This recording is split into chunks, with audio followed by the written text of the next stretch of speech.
Ang hayop pa'y dito'y gumagala, karamihay si Yerpet Basilesko'y madla. Hiyena't tigerang ganid nang nagsisisila, ng buhay ng tao't daiging kapwa. Ito'y gubat manding, sa pinto'y malapit, ng Avernong reynong si Plutong.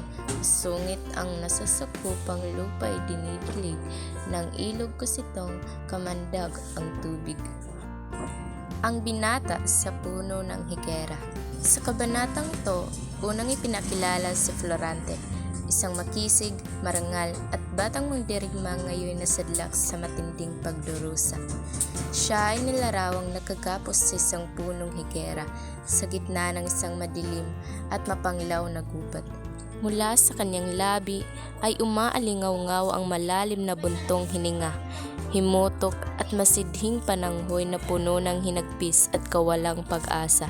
Sa pagbulaslas ng kanyang damdamin, hayagang inihahayag ni Florante ang hinanakit sa Diyos na sa kanyang paniniwala ay pinahintulutang manaig ang kasamaan. Ayon sa kanya, sa halip na katarungan ng magwagi, hinayaan ng langit na magtagumpay ang kasakiman ni Conde Adolfo. Ikinikibit niya ang damdamin sa pag-agaw ni Adolfo sa trono ni Haring Lencio, sa pagkamkam ng kayamanan ng amang si Doc Preseo, sa pagbagsak ng kanyang sariling dangal at kalagayan. Kasabay ng mga luhang tumutulo sa kanyang muka ay ang panawagan sa langit na bigyang parusa ang mapanlinlang na si Adolfo. Gayunman, sa ilalim ng lahat ng kanyang hinanakit ay matutunghayan ng isang lalaking unti-unting nawawalan ng pag-asa.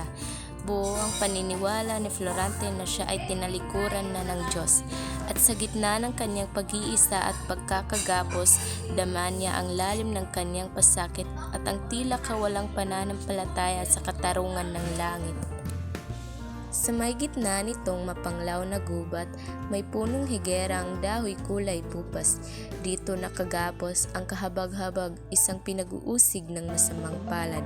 Bagong taong basal ang ayot tindig, kahit natatali kamay pa at liig. Kung di si Narciso ay tunay na Adonis, mukhay sumisilang sa gitna ng sakit. Makinis ang balat at anak iburok, pilik matay kilay mistolang balantok. Bagong supong ginto ang kulay ng buhok, sangkap ng kataway, pawang magkaayos. Danggando ay walang oridang Nenfas, gubat na palasyo ng masidhing Harpias, nangaaway disay na akay lumiyag sa himalang tipon ng karikat. Ang abang uyamin ng dalit at sakit, ang dalawang matay, bukal ang kapares sa luhang nanatak at tinangis-tangis. Ganito'y damdamin ng may awang dibdib, mahiganting langit, bangis mo'y nasaan. Ngayon naniniig sa paggulaylay, bago'y ang bandila ng lalong kasamaan, sa reynong Albanya'y iwinawagayway. Sa loob at labas ng bayan kong sawi, kaliluhay siyang nangyayaring hari, kagaling at bait ay nanlulugami, iniinis sa hukay ng dusa't bighati.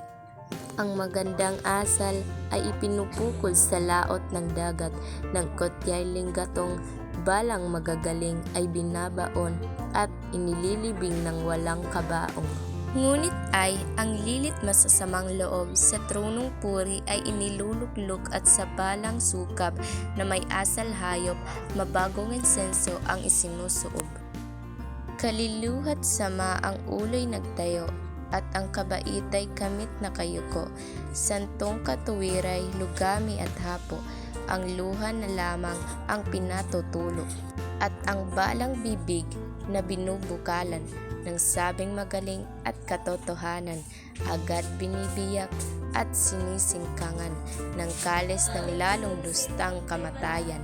Utaksil na pita, sayamat mataas, hangad sa puring hanging lumilipas.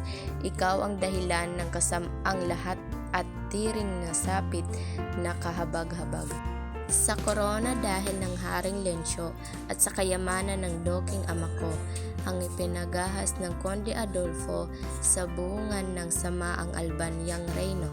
Ang lahat ng ito mawaing langit, iyong tinutunghay ano't natitiis, mula ka ng buong katuwir at bait. pinapayagan mong ilubog ng lupit. Makapangyarihan kamay mo'y ikilos, papamilantikan ang kialis ng puot. Sa reynong Albanya'y kusang ibulusok. Bakit ka lang itay bingi ka sa akin? Ang tapat kong luhog ay hindi mo dinggin. Diyatat sa isang alipustat iring, 10 tenga mo'y ipinangungulingling. Datapo at sino ang tatarok kaya sa mahal mong lihim? Diyos na dakila, walang nangyayari sa balat ng lupa, di may kagalingang iyong ninanasa.